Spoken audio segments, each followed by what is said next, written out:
Hi guys! Good afternoon to everyone. Now is November 24, 2025, Monday. As you can see guys, sa video kong to, ipiplex ko ang aming wooden mugs rack guys oh. Ang ganda guys oh. Very space saving siya guys. Tapos, ang mura-mura lang niya. Ang ganda pa ng quality niya. Look at guys oh. O-organize talaga ang mga bagay natin guys.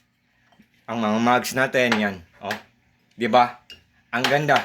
Wooden lang siya guys. Tapos mura lang siya guys. Sa mga interesado dyan, tingnan nyo lang sa link ko or silo basket ko. Hello po. An early Merry Christmas to everyone guys. It's already 31 days remaining na lang guys. Para magsi-celebrate tayo ng Pasko. So, guys, oh. Wooden mugs rack. Ang ganda. Nasa link ko or silo basket ko. Ang mura-mura pa. Ang ganda ng quality. For sure, maglalast long to siya. Oh. Yan. So, ibalik natin pag-organize ang mga mugs guys ha. Yung pinakamalaki dito. Yan. Ito, my favorite color, yellow. Yan. Itong isa. Tapos itong isa. So, itong isa.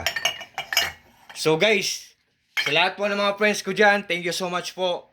Especially na po sa mga palaging nag-order sa mga products ko. Thank you so much po sa trust po, sa suporta. Ingat po tayo palagi. Take care po tayo always. Tapos good afternoon sa ating lahat guys. God bless us all. Peace.